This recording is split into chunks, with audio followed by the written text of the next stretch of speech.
Alrighty, welcome back everyone. We just talked about some of the biggest questions going into spring. We have done two of those before. This was part three, so definitely check out all of those if you haven't already. And then let's get back into some games because this is my favorite thing to talk about. It's always fun to go through the schedule of this upcoming year and see all the games we are going to get to experience in 2024.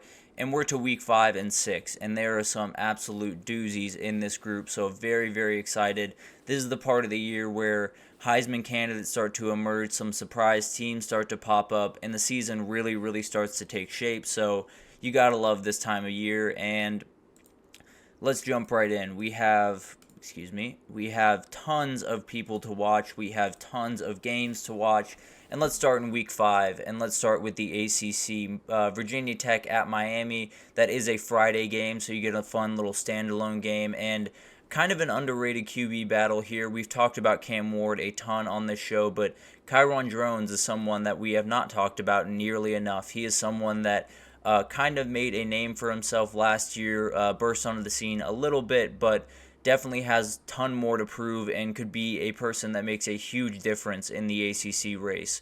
On Miami, their defense is going to be tested. Kyron Drones does not make it easy on you, can use his legs and his arms, so they will definitely be up to a big-time challenge in that week. And Ruben Bain is someone that I'm definitely going to be watching early on in the season for Miami and in this game because I think these are the games and the weeks that he could start to play himself into that ACC Defensive Player of the Year type conversations because of just how good he is. Coming off a remarkable freshman year with, I think, 7 sacks, just could explode this year.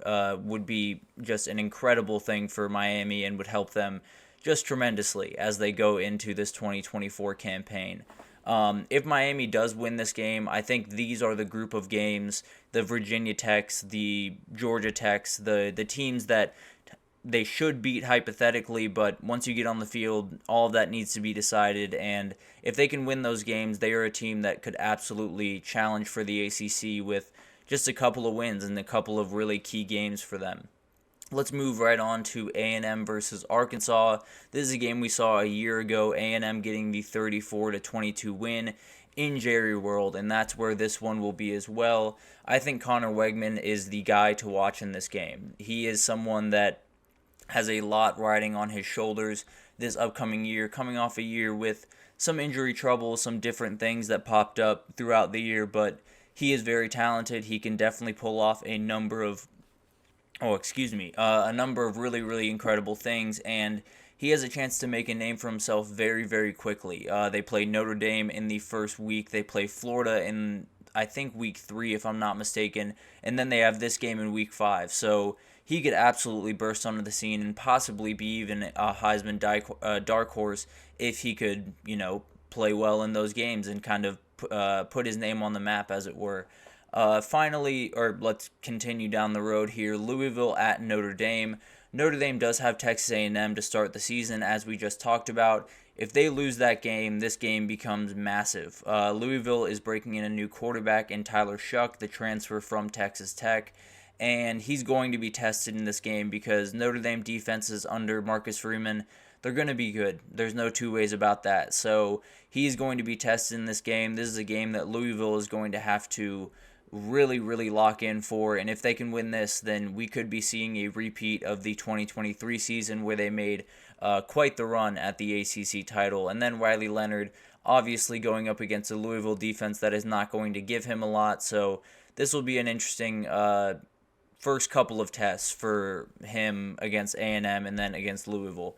And then we get to the main event of this week, the one that everyone is looking forward to even now, Georgia at Alabama. This is just incredible. It's very rare that we get these type of games. The last time that they played was in 2020 in that COVID year when Georgia went to Bama and got honestly kind of taken to the woodshed, 41-24. I know there are a lot of UGA players that have a bad taste in their mouth after that one, so they're ready to get back to Tuscaloosa. The one big thing in that was there were not a lot of fans in the crowd. That was the COVID year, so definitely a different atmosphere that they're walking into, And then the big talking point that everyone's going to love walking into the game is Jalen Milroe against Carson Beck. Milroe was able to get the first battle. He was able to get number one, round one against Carson Beck in the SEC Championship. Can he get round two in Tuscaloosa? It's just going to be incredible. Cannot wait for that game in this week overall.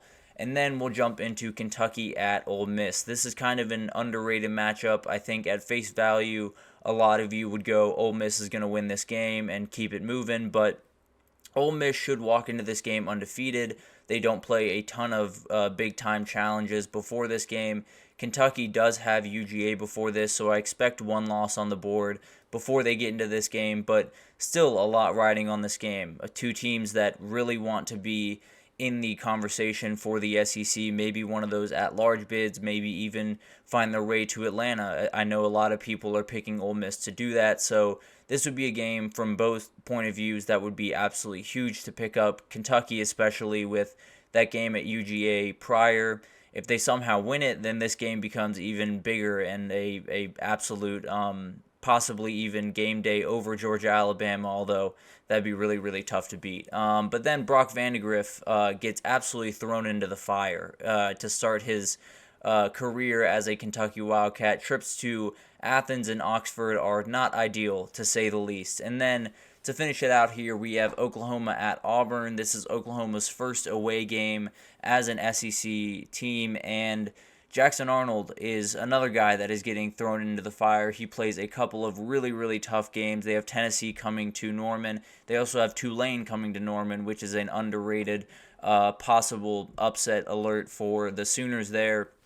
But then walking into Jordan-Hare is a totally different beast. It is incredibly hard to play there, one of the toughest places to play in the entire country, and it'll be interesting to see how he can kind of handle that because he is still young, still starting for his first year. So I'm definitely going to be watching him with a lot of interest and definitely trying to figure out what his future, especially this season, looks like, because this season or this game specifically will tell us a lot.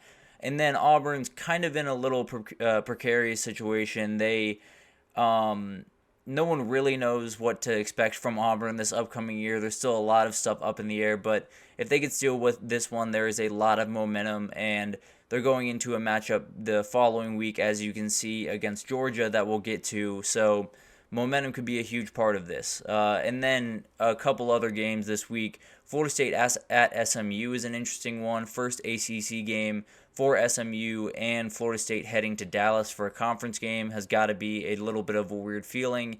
And then North Carolina and at Duke. A very interesting matchup for a number of reasons. Obviously a rivalry, but Max Johnson and Malik Murphy will be going at it. So a battle of transfer quarterbacks, one from Texas A&M, one from Texas. So from one rivalry to another, these quarterbacks, and it'll be very interesting to watch those guys play on the big stage for, I think, the first time in that season for those teams. Not a ton of big-time matchups in the first couple of weeks.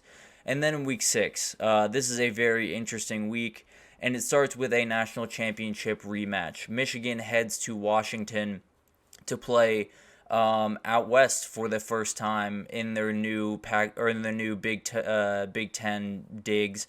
They play USC at home, but then have to travel out to the Pacific Northwest to take on Washington. And this one's interesting because likely Michigan should win. Washington's in kind of a weird spot, and no one really knows what to expect, but sometimes that's a benefit. And we saw what Jedd Fisch did at Arizona a year ago. We know what Will Rogers is capable of doing with the football, so maybe this is a game that Washington could take the world by storm and get a little bit of a revenge for the national title a year ago.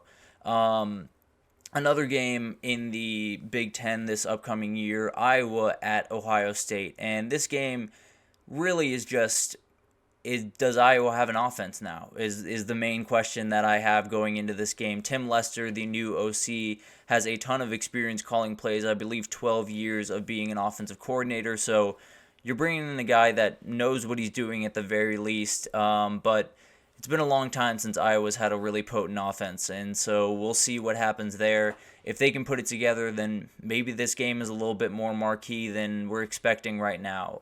But Ohio State should win this game. I'm more looking at, can they assert their dominance? Can they kind of impose their will on Iowa and become the team that everyone expects them to be, which is the top of the Big Ten? It'll hold a lot of weight, but also this is right before a trip to Eugene to play Oregon, so maybe a little bit of a look-ahead spot. So we'll get to all that, obviously, as that game approaches more and more, but definitely an interesting game in Week 6. Then we'll get to another Big Ten game. All of these new Big Ten games are throwing me off, but UCLA at Penn State. UCLA traveling all the way to State College from LA for a weekend trip is just ridiculous. They play Oregon earlier in the year, but this is the first time they play a new team in their conference, so a very interesting matchup here, and this is a game where Drew Aller should be able to roll. This is the game where if he's taken a substantial step forward, the step forward that we are, or at least some of us are expecting of him, I know I am, this is the game that he would go out, throw for a couple of touchdowns and 300 yards and really kind of show that he's taken that big step forward. If he struggles in these games, the games against USC in LA, the game against Wisconsin at Wisconsin, and then Ohio State at home become a lot more precarious. But if he can light the world on fire in this game, if he can throw for 300 yards, 3 touchdowns, whatever the numbers are, if he can have a really good day, then all those games down the road that are going to be tough become a little bit more comfortable for Penn State fans. So I think this is a big point for Drew Aller, along with that West Virginia game early in the year, to kind of set his year off and show people what he's really worth and what he's kind of worked on throughout the offseason. So that'll be very interesting to watch. Another game that is always fun to watch is Auburn against Georgia. But Auburn's got to travel to Athens for this one, and that is never an easy proposition for the Tigers. So Auburn, we talked about it a second ago. If Auburn can beat OU at home, they're going to have a lot of momentum going into this game. Maybe Peyton Thorne has a little bit of swagger to his step. Maybe he's starting to roll, and it's going to be very interesting because these 2 weeks for Peyton Thorne are huge. If he struggles against Oklahoma and then struggles even more against Georgia, there could be a new quarterback coming in for the Tigers, because there really wouldn't be much of a reason to roll with Peyton Thorne if you're not winning those type of games, or at least not competing at the level that you should. So the Oklahoma game is going to be huge. It'll be the first time Peyton Thorne's really under a microscope, but this game at Georgia, how he responds to everything, and if he can keep them in the game. I don't think much of us are expecting a win from Auburn here, but if you can keep them in the game and make this game fun like it always is, it'll be very interesting to see what that quarterback situation looks like after these 2 weeks, because a lot rides on it for Peyton Thorne, that's for sure. Another SEC matchup, Missouri at A&M. This is very interesting for a number of reasons. Missouri and A&M, in my mind, are kind of in that same group in the SEC where they're right behind the front of the pack, whether that's, Texas and Georgia to you alone, or that's Texas, Georgia, Ole Miss, Alabama.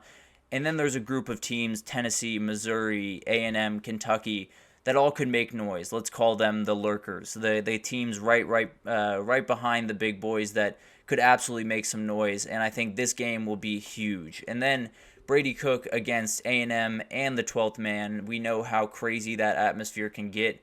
And Kyle Field. So if Brady Cook can roll in there and be ice cold and get a win for Missouri, then I think a lot of people would be looking at Missouri as not only a team that was good last year and will fade off into the sunset, but a team that is here to stay. So very excited to see what happens with that game.